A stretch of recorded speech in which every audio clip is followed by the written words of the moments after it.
Well, I'm joined now from Cairo by Rachma, whose powerful message has gone viral online. Rachma, thank you very much indeed for joining me. We've got a slight delay in the connection between us, so I'm going to ask you questions and give you time to answer them rather than try and talk over you, because that isn't going to work given the delay. So let me just ask you, first of all, you were on CNN. I know Clarissa Ward, the correspondent that you were very passionate towards.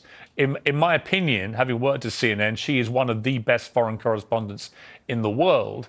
And I felt absolutely has tried to straddle this very tricky line of reporting fairly and accurately on what is a horrendous conflict. When you look back at yourself in that exchange with Clarissa, how do you feel about the way that you addressed her? Do you have any regret? Or do you feel you could have expressed yourself differently? Or do you feel that it accurately represented how you were feeling? I'm not going to waste my time talking about the report with Clarissa because this takes away from the point. You mentioned before there was a deadlock in the debate. There's no deadlock in the debate. There is terror in the debate. You are unable to debate with Israel because what's happened so far is we're witnessing the sick relationship between the United States and Israel, where basically the United States has given a permission for Israel to have genocide on ground. And what's happened is we're seeing no one can say no to Israel. The United Nations isn't able to say no to Israel without repercussions. Media figures aren't able to say no to Israel without repercussions. So what ends up happening is that you're basically raising a spoiled brat you're unable to say no to, that has now grown up to be a sociopath. And let me reiterate that the relationship between the United States and Israel is putting the world in jeopardy. So what we're witnessing now is a serious issue where both parties need to reassess their relationship.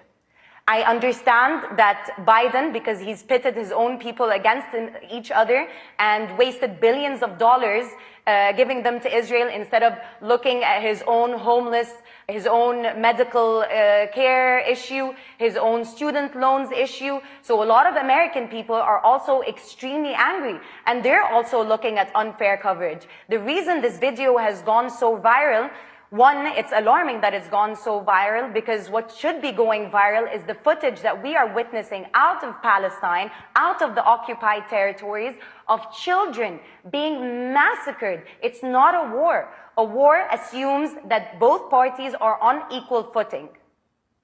Okay, I hear you. What I would say in response to that is that on October the 7th, Hamas, who are the ruling authority in Gaza, committed an act of such heinous terrorism, killing 1,500 people, including 260 people at the music festival. In 1948, let me finish, Rachma. Let me finish. What happened let me just then? ask, let me just say, the militia? Rachma, let me just ask you the question. No, you have to let me ask a question. I've been very polite to you and respectful. I've let you have your say. I'm going to say something now to you, and you can respond. Bear in mind there's a delay, so this isn't exactly the easiest debate to have. Well, that's why I said at the start, why don't we let me ask questions, you answer them, and that's the way this can proceed in a respectful manner. I would simply say to you that I've had a number of pro-Palestinian voices on this program in the last 2 weeks, and a number of pro-Israel voices. Many of the pro-Palestinian people I've had on have been very quick to condemn what Hamas did on October the 7th. Some have not. What's your position? Before we get to what you just said to me about what Israel has done and what America's doing and so on, what is your view as someone in Egypt about what happened right on your border there in Gaza by Hamas against Israel? It's a very fair question. But the thing is, maybe I have a privilege being so close to the border, having many Palestinian friends, knowing more history, that I understand that once you oppress a people, and again, I'm not justifying what happened. The killing of civilians on both parts ought to be condemned. But the danger in you starting an interview asking me to condemn Hamas, then pours into Israel's blind defense of its own state, which ends up killing over 5,000 Palestinians, over 700 dead. And going back to the report that you were discussing at the beginning with the CNN reporter, the issue with that is everything is always taken out of context. And this is the issue we have with Western media. Had the journalist been there on ground with the volunteers that night, as for example I was, she would have listened to the bombardment of Israeli bombs that start from 2:30 a.m. and do not stop. She would have also witnessed the fact that we would get an okay from Israel's side. I'm not done.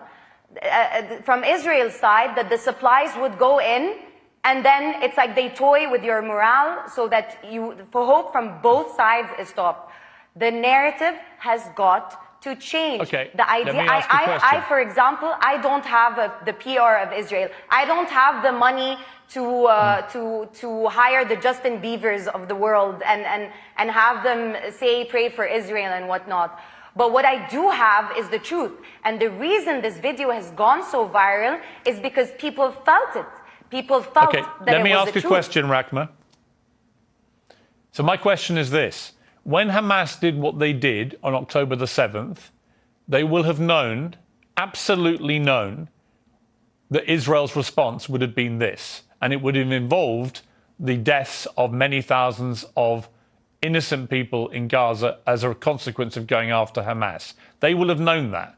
So my question for you, again, a difficult question. I appreciate this, given that you're right there in the middle of all this. But the difficult question is, how do regular Palestinian people feel that their ruling authority commit an act of terror so heinous, and they must have known how Israel would respond, and they must have known that many thousands of innocent Palestinians would die as a consequence of that terror attack? How do they feel about that? Are they comfortable with Hamas continuing to be the ruling authority in Gaza? Or is it actually an act of such appalling atrocity that Hamas should no longer be there? And if the answer is that Palestinian people don't want them to be there anymore, then how do you get rid of them? Unfortunately, the Palestinian people don't have the luxury of the time to think of Hamas. The voice notes we're receiving from our Palestinian brothers and sisters from under the rubble, from mothers who've lost their children, from home families that have been eradicated, the sentiment we're getting from the Palestinian people is, do they see us? If the United Nations, that's whole premise was to avoid this kind of genocide, was created to avoid this kind of humanitarian crisis, cannot stand up to one spoiled brat of a fascist organization, then where are we in this world? And what's sad is that it's a top-down movement. You have the United Nations unable to speak to Israel. You also have the people at work who cannot hold the Palestinian flag, who get fired on the spot. I've had people who work in New York text me and tell me that they've been fired on the spot. Rachma, I have a question. You know what else I've had that unfortunately I cannot show? Screenshots, last thing, screenshots of emails from prominent news channels where anchors, where younger people are emailing producers, begging, are emailing one another, begging, why aren't we showing the other side? Why aren't you showing the other side? Because what's happened is that I have to be able to respond. Israel has given you a brand book where you can, so that you can be prim and proper in front of your own people. I have to be able to respond, They've been very Rachma. clear about their intent. They've been very clear since the Haganah. You have to let me respond now, okay? I'm listening to you respectfully. I am not the media. I've given more of a platform to pro-Palestinian people, including yourself, than any other show in the world. So I resent the suggestion that I'm just like everybody else. Which is in itself a problem. I have deliberately given large chunks of my show each night to voices like yours to tell the side of the Palestinians. But again, I come back to this. You talk about genocide by Israel against Palestinian people. What do you call the Hamas stated intent? They've made no secret of it. It's their stated intent to wipe Israel off the face of the earth, to kill all Jews. And that's exactly what we saw them try to do on October the 7th. What do you call that if it's not genocide? But you've seen that from the other side. You know, it's interesting because this point brings one to be called and dubbed anti-Semitic. You know, I believe that Israel is the most anti-Semitic entity ever. We used to live with our Jewish brothers and sisters here in the Middle East and in Palestine, and the creation of Israel on a racist premise differentiated, because you didn't have Jewish Arabs or whatnot. You just had Arabs. They were Christian. They were the people of Palestine. You're not answering my question, They were Rahma. Muslim. They were Jewish. I don't need to, because the problem is Actually, you do need to. Why are we having a debate? Is it not to solve, or is this for another sensational interview? Is this a sensational interview, it's or not is about it sensation. To solve? I am You've here accused- to say you've something accused clearly, Israel of that genocide. we need a ceasefire because the world is in danger. I Well, have I would accused say- Israel of genocide. I am Yes, accusing Israel and of I'm genocide. simply This saying is to a you- genocide. and They I'm have simply said saying it's a to- genocide. Rahma, I hear you, and you're perfectly entitled to that view, although Israel would contest that characterization of what they have been doing, but many would agree with you. But I simply say, what is Hamas waging against Israel? I if would that's love not if they genocide? would contest with evidence rather than terror. Yeah, but do you not agree with me that what I didn't Hamas hear is your doing last is part. clearly... Do you not agree with me that clearly what Hamas is waging against Israel is also genocide by your criteria? I am, you know what's, again, this is a dangerous debate, because what you're trying to put me in is, once I condemn... Just asking you a question. Once I condemn these people, what that then means, why is this dangerous for me? Because what that then means is that you can then answer me and tell me that Israel has the unequivocal right to defend itself, what that means is that they eradicate a people who end up being your Halloween you're costumes. wrong. No. So why not clarify. put a stop to this Let now? me clarify. They're not on equal footing. Let me clarify. Israel, like every country in the world, has an absolute right to defend itself. Right? Israel has a right to defend itself. The question now is against what? Women and children? Let me finish my point, please, Rahma. look at the evidence. Let me finish my point. How many Palestinians have died? If you're not going to let me finish my point, you're not going to hear what I have to say. Israel has a right to defend itself. But the longer this war goes on, the more that people are saying to Israel, what is proportionate? How can killing many thousands of Palestinians, innocent women and children, how can that be right? If what happened on October the 7th is wrong, how can this be right? And it's a very fair point to make. But my point about all of this is, you want peace, I want peace. The President of the United States and Queen Rania and others saying we've got to get to a two-state solution. To do that, you've got to have leadership which can be trusted by the other side. There is no way that Israel will ever trust any leadership involving Hamas. And I would say the same, by the way, about the Palestinian view of Benjamin Netanyahu. I don't think they trust him either. I think you need new leadership on both sides. And that's where the conundrum's going to be. How do you get to that place where it's no longer Hamas controlling Palestinians and no longer Benjamin Netanyahu in charge of the Israeli side? Excellent question. You apply international law. You apply international law. You allow the United Nations to do its job. When the Hamas situation happened, for example, it was supposed to be the Red Cross to go and negotiate. Israel is stopping all of that. On top of that, it's also terrorizing the media. On top of that, it's also terrorizing individuals. On top of that, it has money being poured in from the United States.